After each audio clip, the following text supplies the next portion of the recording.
Well, thank you kindly. It's great to be here. My last trip, my only trip to Australia before this was a short trip to Sydney, and I was very deathly ill from a number of diseases I picked up in a number of tropical countries. I got whooping cough in the Philippines, a liver infection someplace in Southeast Asia, and intestinal parasites in Indonesia. These are unpleasant to have at the same time. So now I'm a little bit healthier and really delighted to be here. Tim Andrews from the Australian Taxpayers Alliance had suggested I should come out here and be able to meet with such wonderful people and help them to get a number of projects launched, including chapters of the Students for Liberty at universities across Australia. So I'm doing lots and lots of university trips. I told them to exploit me mercilessly, and they have. So including early morning gigs on the ABC, had a very fun and enjoyable, spirited discussion about the future of Australia's welfare state this morning, and you can get it online. It was combative, fun, and enjoyable, and I had a delightful debate with Professor Frank Stilwell, Australia's leading Marxist economist, we can put that in quotes, but at the University of Sydney. That was also very, very enjoyable. I'll be going on from here. I've got lots more gigs coming up in Australia. Then I'm doing the typical, it was Hong Kong, Australia, Casablanca, as one does, Rabat, Ifran, then Libya with our new partners in Libya, the Libya Liberal Forum for Democracy, and then on to Kazakhstan, where our new partners are opening up their offices there and joining the family of which CIS is such a prominent member. We'll talk about the issues today about the welfare state. It's a remarkably resilient system. It's all over the planet. It's gone by many different names, but what's remarkable about it is it's nearly everywhere. And even countries that are too poor to afford a welfare state are told by the European Union and the United States they should aspire to it. But that's the most important thing, is to create robust welfare state systems. And the reason why this is spread is it is a political system. Typically, people discuss the welfare state as if it were just an expression of human benevolence or niceness, but in fact, that doesn't explain very much. It's a political system. It creates constituencies for its continuation, and it makes it very difficult to extract its powers once those have been established. If we think about how it functions, we can think of it as a tragedy of the commons. You know, the terrible experience. This is a very serious global environmental problem all around the world. People are overfishing the oceans, with some exceptions, where they're developing private property rights. And the reason is, if I don't catch the fish, somebody else is going to catch the fish. If you go to the Philippines, you can see the destruction of the coral reefs because in many cases they fish with dynamite. If you toss dynamite into the water, the fish will be stunned and they'll float to the surface. You could try this at a municipal swimming pool someday and you would see a similar phenomenon. And they even use bleach. They'll pour bleach into the water. The fish can't breathe. They float to the surface. They get netted, and then they're on the table. Well, this kills the coral reef. And when you ask the fishermen, why do you do this, they understand quite well the consequences. But the answer is, if I don't catch the fish, somebody else will. We call that the tragedy of the commons. And welfare states are big tragedies of the commons. If I don't go get that government subsidy, my taxes are not going to go down. Somebody else is going to get it. And we end up struggling over this resource, exhausting it. But the problem is that the commons that we're over-exploiting is each other. All of us have the incentive to try and pick each other's pockets, hoping we'll get more out of the deal than we're putting into it. But obviously that is not sustainable at all. Now the welfare state we can trace to one particularly jauntily dressed gentleman in his Pickelhaube, Otto von Bismarck. Bismarck was really the genius behind the welfare state, and he was quite explicit. It was a political strategy. He wanted to defeat the Social Democrats and the Liberals. Liberals understood in a more Australian sense than American sense of the term, those who favored limited government and free markets. And the reason was he wanted the German population dependent on the state. He was quite explicit and open about this. Today we call this nation building or state building, something the American government has pursued with such dramatic success in Iraq and Afghanistan. They were engaged in, I hope people notice the irony there. So I spend a fair amount of time in both countries and have seen your tax dollars at work.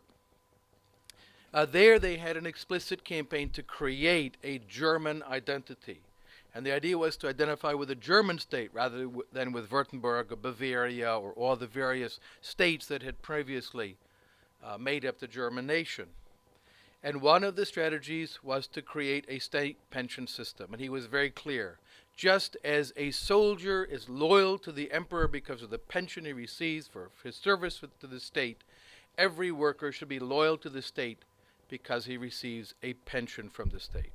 The German liberals, like Eugen Richter and Ludwig Bamberger, bitterly opposed this. They said, you will make of the German people helots. They will be totally dependent on the state. That, of course, was the point. They favored instead something like the superannuation system, in which you actually put aside your own money and saved it, and you had capital when you were ready to retire. You owned something because you had saved up for it, rather than the system they got, no savings, and instead you get a drip, drip, drip of a state pension plan. Now, if you think about the way in which this functions, we can distinguish a socialist state from a welfare state. A socialist state is one in which there's the ambition to plan all of society. We are going to plan the economy, plan society, and subject it to some conscious plan.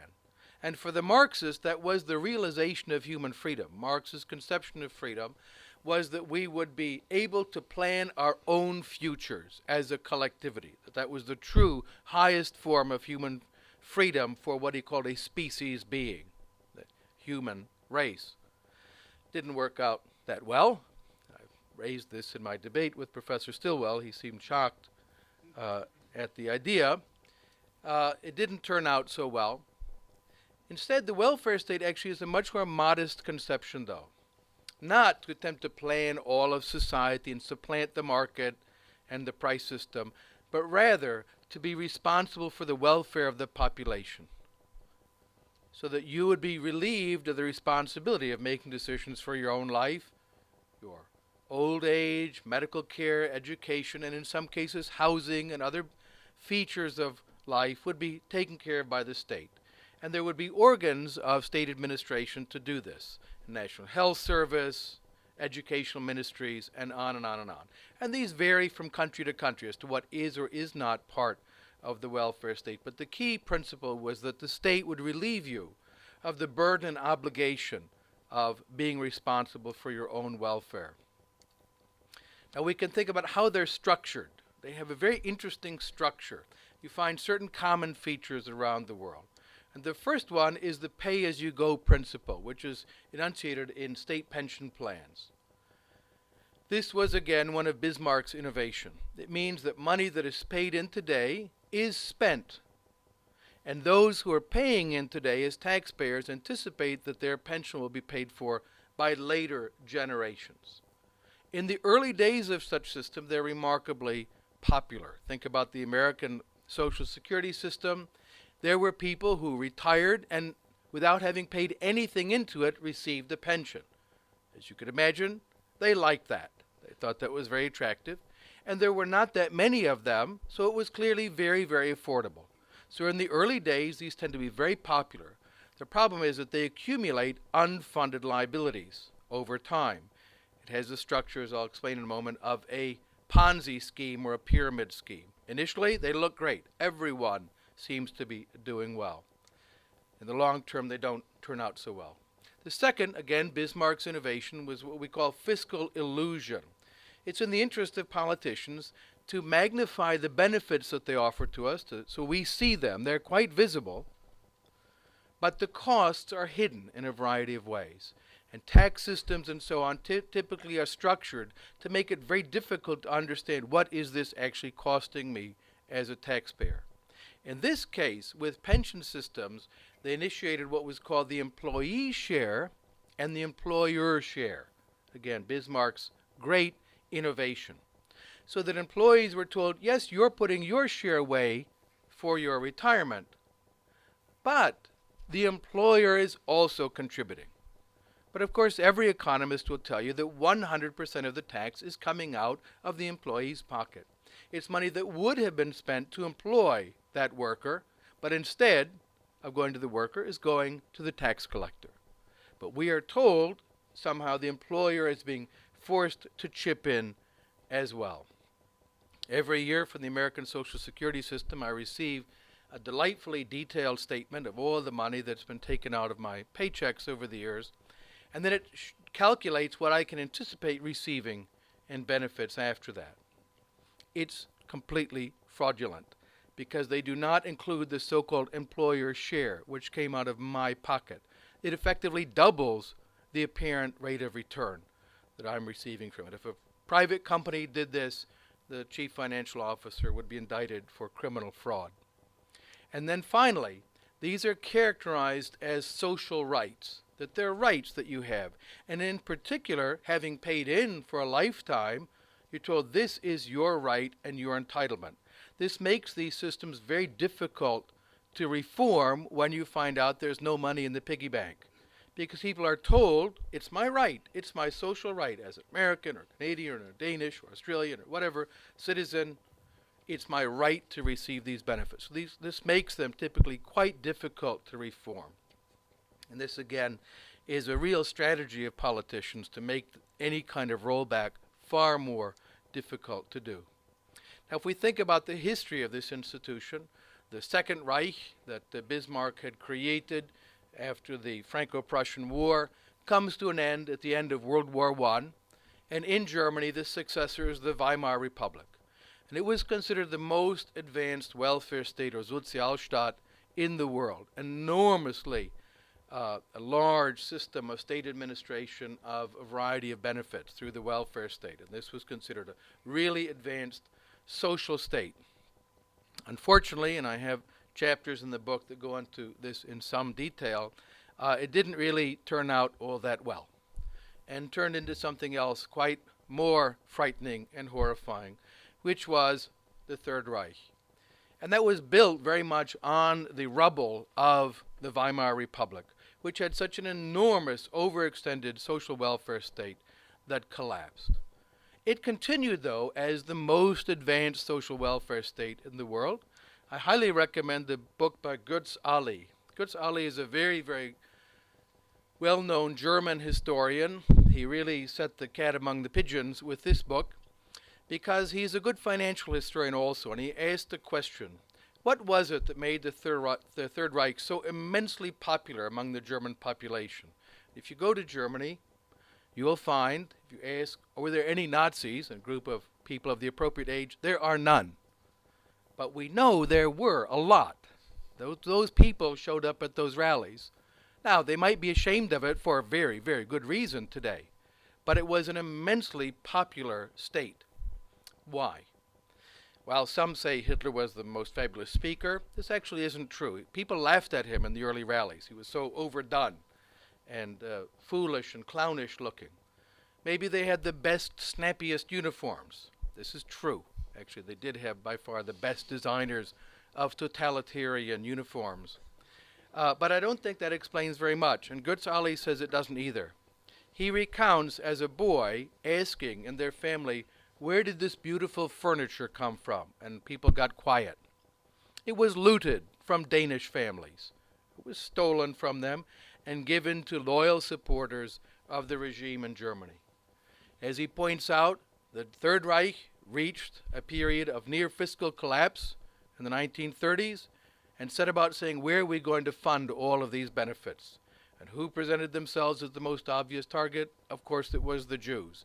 The people who had been targeted as the enemies of the German people. They imposed a capital tax on them. They confiscated them. And then, with the invasion of the rest of Europe, they looted every country they occupied. And as he points out, trains of sausages and potatoes and butter brought back from Poland and from Ukraine. No family went hungry when the rest of Europe was being looted. The best wines of France, all the luxury goods from Belgium and Paris taken back to the Reich, and even very cleverly, they exported their inflation. All costs of the German occupation were borne by the occupied countries. This is one of the most interesting parts of the book. They issued certificates for the payment of soldiers that could not be returned to the Reich.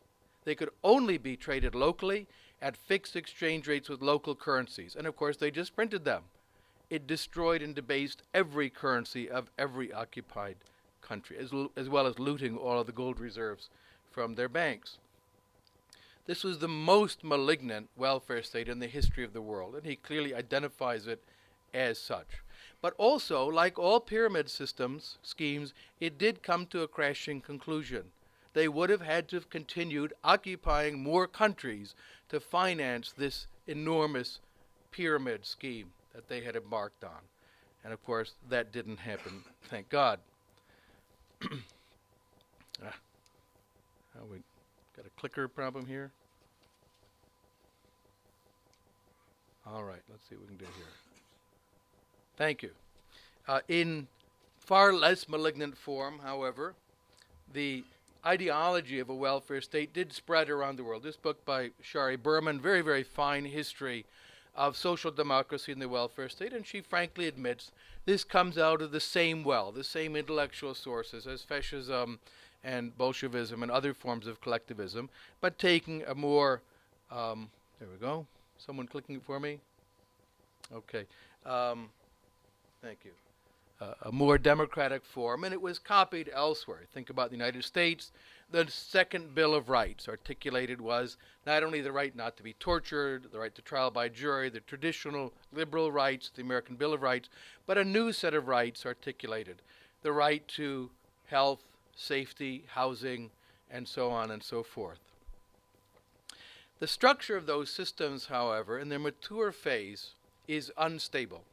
They do have the fundamental structure of a pyramid scheme. You have to generate larger and larger bases.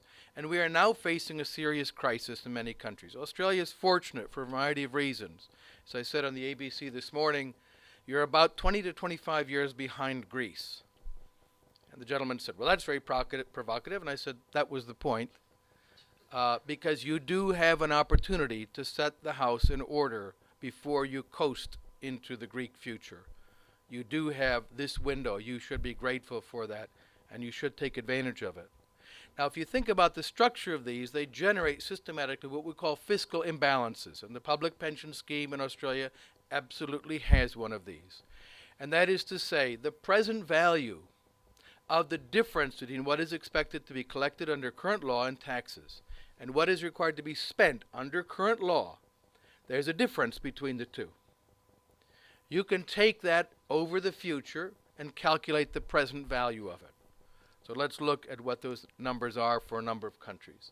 Jagadish Gokhale, one of the world's experts on these demographic accounting, calculates for the United States very conservatively, not politically but statistically conservative estimate, 80 trillion US dollars. For the European Union member states as a whole, 53 trillion euros. Calculated slightly differently because data are only available over 50-year time horizon for the European Union. So using the same standards as the US, it would be a larger number. Just to be clear what that means, it doesn't mean this is how much the state will have to spend. That is how much the US government or the European Union would have to have in present value invested in income-producing assets to produce enough revenue to finance the difference between tax revenues and expenditures. Just to put it into some context, how enormous this amount is. And this chart shows the numbers for various European Union countries of what they would have to take every year out of the current GDP and devote entirely to financing the shortfall. You might think that those numbers show increases in taxes. If you translate those into taxes on wage income, it's actually 2.5 times to 3 times as much.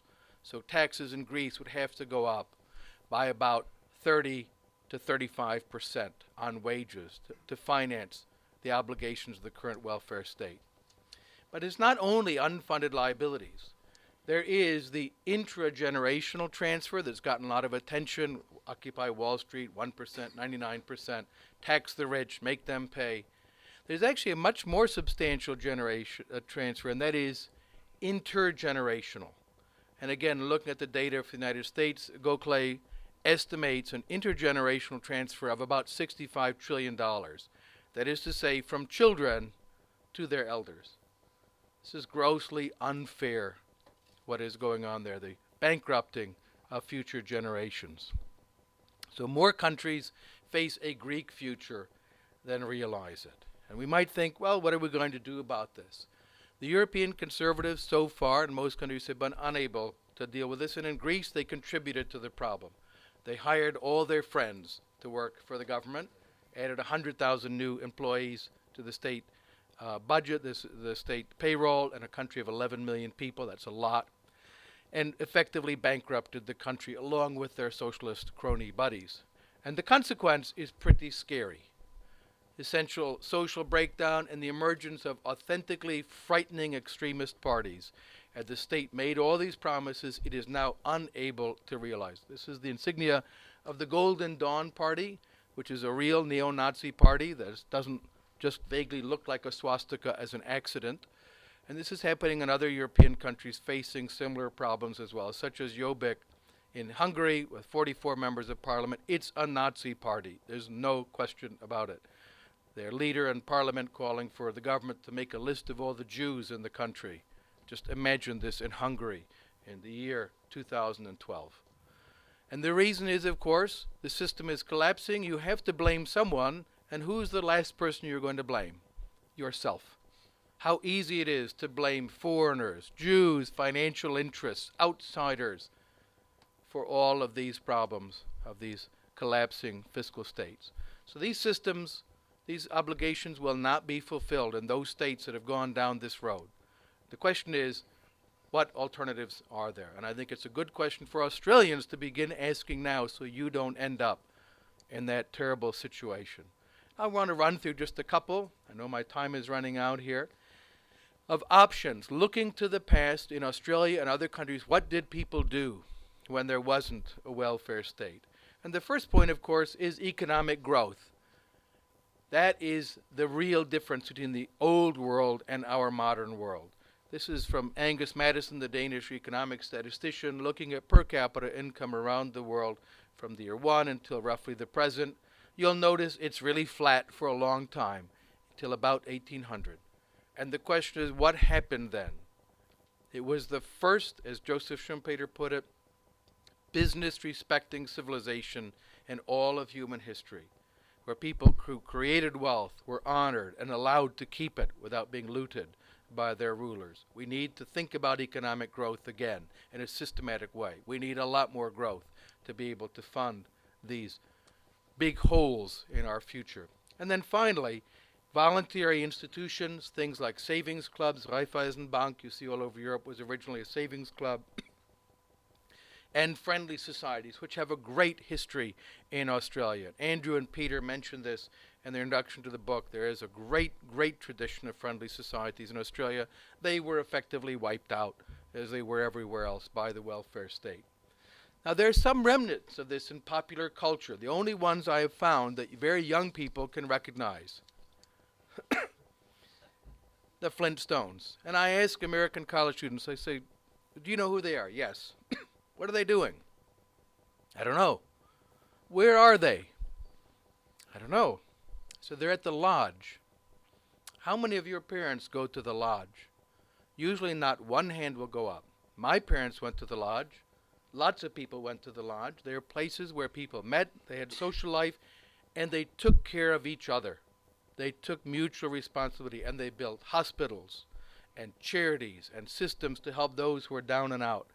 These groups had a huge role in civil society, wiped out, almost gone. Now, go to meetings with them. The young people are in their 60s. They're the kids at the meeting. They existed all over the world. They provided a wide range of different benefits, burial benefits, orphans benefits, widows benefits, and so on, as well as hospitals and medical institutes. They used rituals to create solidarity among their members. This probably wouldn't go over so well today. The hats are too absurd and ridiculous to be worn. Some people think, well, it's impossible that we could have friendly societies again. At one time, in the 1920s, fully 1/3 of the adult population in the United States were members of friendly societies. Now it's a tiny, tiny fraction of a percent. David Green, in his book on the UK, the friendly societies, documented how they grew so rapidly over time until the creation of the welfare state, which effectively killed them off. Because now you're being taxed for the same benefits for which you were paying voluntarily. And the tax you can't decline. Just try it someday. Say, I've resolved not to pay any tax from now on. You'll get a polite visit from the tax man and then some very unpolite visits as follow-ups. But they were able to say, well, I'm not going to pay twice. And that effectively made those institutions redundant, and they were pushed out. And the consequence, dependence on the state rather than independence. We've seen incoherent systems that generate massive fiscal imbalances and unfunded liabilities, displacement of civil society, social fragmentation. I'll leave you with this one thought. Some people say, well, we couldn't have friendly societies again. But we do. They're just invisible to most people. This is one I like a lot, Alcoholics Anonymous. For people who have had interaction with it, they know what a tremendously valuable organization this is. It's alcoholics helping each other. My other brother and I dealt with, we had a third brother since died. He suffered all his life from dependency on alcohol, and we learned something. We couldn't help him. The only people who could help him were other alcoholics who understood his problem. This was a hugely successful organization. They're all over the world except in authoritarian states where they are banned, China and Russia, as a threat to the state. This is a civil society organization. It works very, very well. Let's remember that voluntary organization can function. It can be superior to the state, and we should begin to look for those opportunities for civil society to take over from bankrupt states. So thank you very much for your attention.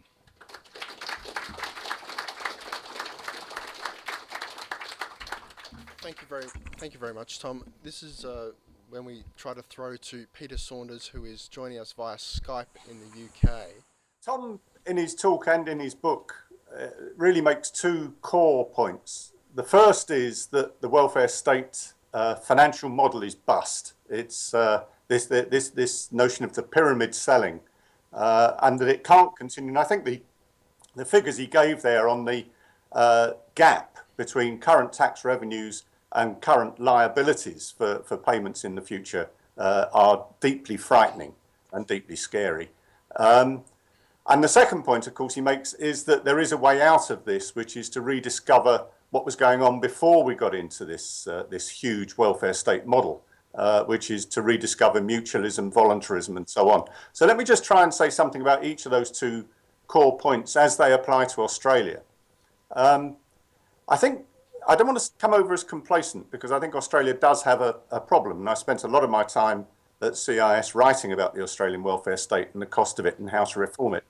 Nevertheless, I think we do have to recognise that the problem of the welfare state, the size of the welfare state in Australia, is less than we're looking at certainly in Europe and probably in America too. I mean, the proportion of GDP that's spent on government social services and benefits is about 24% in Australia. It's about 29% in the UK. It's over 35% in a lot of the continental European countries. So the scale of spending, of current spending on welfare, while high, is a lot less scary, I think, than it is certainly in parts of Europe. The reason for that is partly, as Tom said, that the Australian welfare state is less mature than the European ones. It got going much later. Age pensions, disability pensions came in before the First World War in Australia, but you had to wait a long, long time for unemployment benefits, state unemployment benefits, post-Second World War, Medicare, the Whitlam years, 1970s. So it's not been running so long and hasn't had such time to sort of build up, both in in economic terms and in psychological terms, in the sense of a population becoming habituated to it, as in Europe. I think also, I mean, it's a key thing, a key difference between the Australian welfare state and the European ones, is that the Australian welfare state is funded entirely out of tax revenues. There never has been a social insurance model in Australia. Now, I think there's a lot going for social insurance models, but in terms of cost, a social insurance model is much more expensive. In Britain and in continental Europe, people pay in, and as Tom said, the employers pay in as well, to national insurance schemes which give people an absolute entitlement to claim, for example, an age pension when they retire. And therefore, throughout Europe, once you reach retirement age, everyone gets a state pension. Everyone who's paid in during their working life gets a state pension. Now, as you know, in Australia, we have means-tested pensions. The reason is that the age pension in Australia is entirely tax-funded. It's not funded through a social insurance model. And therefore, in a sense, there isn't that same sense of entitlement. The means testing means that is the key reason why Australia spends substantially less on welfare benefits than Europe does. And also thrown into the mix, of course, is the fact that Australia, I think very fortunately, although I know there's a lot of discussion about this within CIS, Australia has, since 1992, had compulsory savings for retirement through the superannuation scheme. In Britain, it's interesting, just this year, we are just about to start on something similar, and it's about 2%, I think, is being deducted from wages, which is, of course, pitifully small. Now, Australia, since 92, people have been building up, because they're compelled to, their own assets for retirement, and there's no equivalent to that in Europe. So Australia really is in a much healthier, or a less unhealthy position, shall we say, than the big European welfare states. That isn't to say that there isn't a problem, and it's not to say that we need to get hold of the escalation of spending. I mean, in the introduction to Tom's book, the Australian edition of Tom's book that Andrew and myself have written, we talk about some of the areas where the pressure is on in Australia to keep expanding spending, and clearly something needs to be done to get on top of that. But the immediacy of the problem is not as great in Oz as in many other parts of the developed world. Turning to the solutions, Tom mentioned that there's a strong history in Australia of mutualism and the friendly societies and so on. But I think it's important to try to sort out what exactly we're trying to do by means of reform. The welfare state does two things. It redistributes money from better off people to worse off people.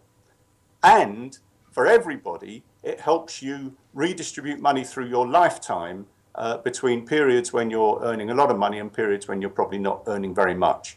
Now, the income smoothing, that the second function of the welfare state, I calculated when I was working at CIS, takes about half of all welfare state spending. So we roughly spend about half of your taxes that are going on welfare are going to redistribute to those who are worse off, and about half are coming back to you at another point in your life as a pension or as an unemployment benefit or a student loan or whatever. And I think the question is how can we can't simply say everybody now has to fend for themselves. There is in Australia, above all other countries, there's this strong egalitarian ethos of or a fairness ethos of ensuring that everybody is catered for by a safety net. And we can't just say, well, you can all now go and insure yourselves, or you can all now go and save for your old age, and we're going to withdraw the welfare safety net, because politically it will just never run. And there are people, for whatever reason, who are probably less capable and competent than other people to make savings or to insure themselves and so on. So the redistributive part of the welfare state is going to continue. I think the real interesting question is what can we do about the income smoothing part? What can we do about that half of the money that's currently going into the welfare state that's coming back to us ourselves, that we're putting it in and then we're getting it out again? And this is where I think we really do need some innovative thinking about allowing people to opt out of their entitlements to various state benefits in return for reduction in their tax burden so that they can make provision through their own savings accounts. I come back to superannuation again, and I'll stop here, but I come back to the superannuation thing again. Australia really does have a head start on most of the rest of the world with its superannuation model. When I was employed at CIS, I used to go on the computer. I found it extraordinary. I could go on the computer and look up exactly how much money there was in my superannuation account. And I could vary the amount I was putting in, I could put more in and so on. That model, people are now used to. It's been running for what, 25 years. People are used to it. We can build on that so that superannuation or personal accounts, what I once called personal future funds, can cover not just retirement pensions, but can cover everyday medical expenses if you agree to opt out of your Medicare rights to pharmaceuticals, for example, or to free GP care or subsidised GP care. Then you can put the money instead into your own medical savings account. Unemployment, short-term unemployment, there's no reason why that shouldn't be covered through savings rather than immediately resorting to government benefits. I say, okay, I will opt out of my right to government benefits for, say, the first 6 months of any period of unemployment or sickness, and in return, I'll be able to keep more of my own money to put into my own savings account. And I think that's certainly the way to go. The problem in all of this is obviously the politics, which we can talk about through the evening. I mean, politically, these issues are so sensitive, and I mean, here in Britain, the government is trying to make inroads on a hugely bigger welfare dependency problem than Australia's got, and it just keeps on hitting massive political problems. There's massive political resistance as soon as you start doing anything to welfare benefits that people have grown to expect and to feel entitled to. So maybe we can talk about that in the course of the evening. Okay, thank you, Peter. I'd like to welcome Adam Creighton to the stand. He's an economics correspondent at The Australian. He's done a lot of great work articulating the problems that Australia's welfare state will create for future government. So.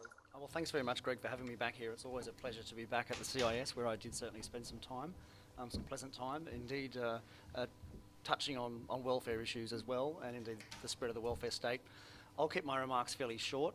It's a privilege to be following Tom and Peter. They've obviously worked in this area for a very long time, and I can't shed the same level of depth. But I thought I'd just mainly remind you all of a few facts about the welfare state in Australia. And so, firstly, talk about that, and then secondly about some of the solutions, and hopefully some of my comments will provoke some questions afterwards.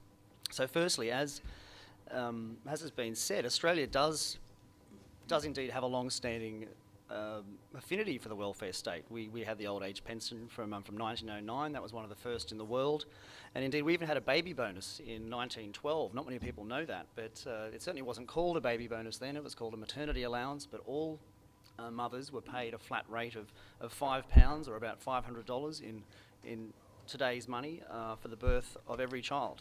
That was introduced by the Labor government, Andrew Fisher, in 1912. And then, of course, the famous historian Keith Hancock said that most Australians viewed, and this is, I think, in the 1930s in his book Australia, that most Australians saw the state as a vast public utility. Indeed, I think that's still largely true, and that, of course, largely stemmed also from colonial times when all of the state governments were relatively flush with funds, and they didn't have to raise taxes locally, and they could distribute lots of public goods to the citizenry, and that's kind of lasted ever since. And even now, we're still, relatively flush with funds, I think, at the federal level. Less so at the state. And then, of course, though, since the Second World War, the welfare state in Australia accelerated. We had the unemployment benefits after the war. I think the Chifley government brought those in. And then in the late 1970s, during the Liberal Fraser government, as far as I know, the tax offsets that were available for children were turned into transfer payments. So suddenly, what was an offset against your income was a cash transfer from the government. And indeed, as I'm sure most of you know, the level and distribution of those has increased very greatly over time. If we define the welfare state a little more broadly than Peter did, to social security, health and education, it absorbs 61% of the Commonwealth budget, which is, gosh, about $200 billion, no, so more than that, about $280 billion a year. So it's certainly very substantial. Now we're at the point where 55% of households receive some form of cash payment from the government, and that's a topical statistic, because I think the Republican presidential candidate Mitt Romney made a comment about the 47% or something. Well, I think the actual fraction's a little worse in Australia, if you like. Looked at an individual level, the fraction of taxpayers who are net beneficiaries from the government has increased from 1999 from 40% to about 44% in 2008, and I think that's associated with a fairly substantial increase in child welfare payments and the distribution of those in the Howard government.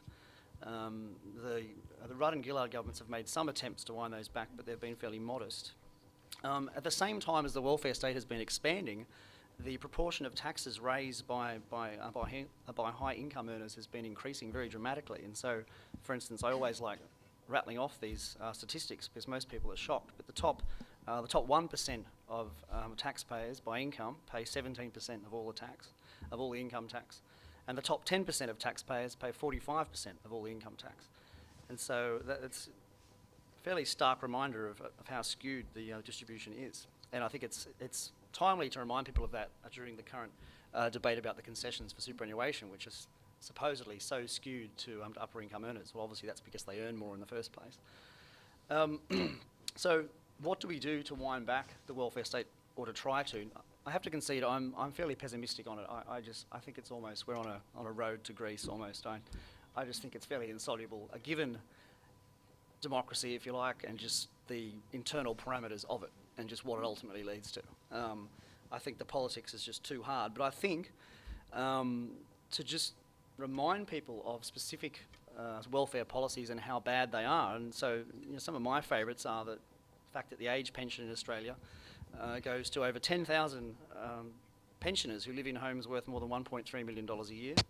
I mean, I think when you tell people that, that's actually quite shocking, and people are like, gosh, well, that can't be fair, that's outrageous, and that works out to be hundreds of millions of dollars a year of expenditure on those people.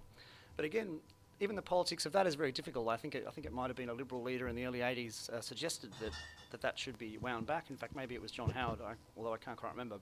And of course he was castigated in the press, absolutely castigated, for something that seems fairly reasonable. So that's just a reminder of how hard it is to actually go further.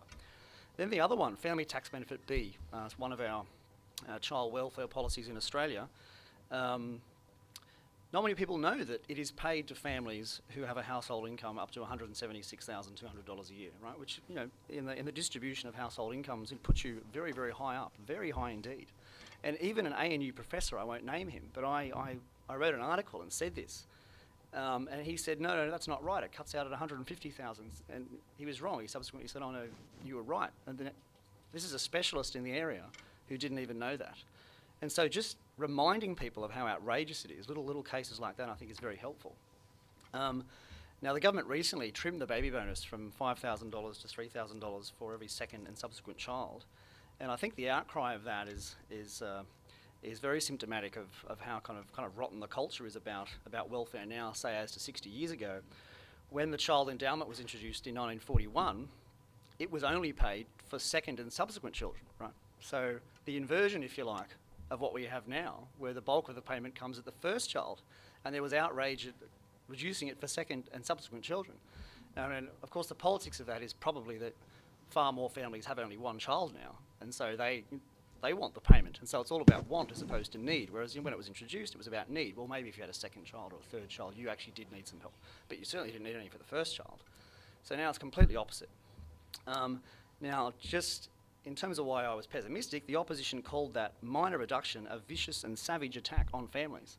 The reduction from $5,000 to $3,000, right? This is the Abbott opposition said it was a vicious and savage attack on families. So then there's this overriding principle now that children are a public good and that we all need to pay for each other's children. This is extremely pernicious in my view, and it is the underpinning to, say, the Henry Review's analysis of the child payment system, which basically called for a rationalisation of it, and that's very sensible, but it certainly didn't want to affect the level, right? It was quite happy with the level, but it just wanted to rationalise it. And that is all based around the idea that children are somehow a public good and they need to be paid for. I guess one of the assumptions there is that they bring no value to their families, they bring no value to their parents whatsoever, they're just a cost, and that families are doing a service for society by having them. I think certainly talking to my parents and grandparents, that's not the way it used to be seen, but that has changed very much. And yeah, so if I can just finish on the reason that I'm kind of pessimistic is because we have so many voters now who do receive handouts of some sort or another, and I just don't see how we can get back on a correct path unless we disenfranchise people, which is obviously not going to happen. I think John Stuart Mill said in the 1850s, or whenever he wrote his famous book, 1848 I think, that if you enfranchise people who are on welfare, then it would be a disaster, it would lead to disaster. He said you should never do that, and I find that quite amusing that he said that, because he's often held up as the more reasonable of the liberals by people on the left, the more sensible. After all, he was a feminist, of course. And, yeah, but I mean, he said that, and I think he was right. I think basically that's exactly happened as he said it would, and so let's have questions now. Is that enough? Thank you.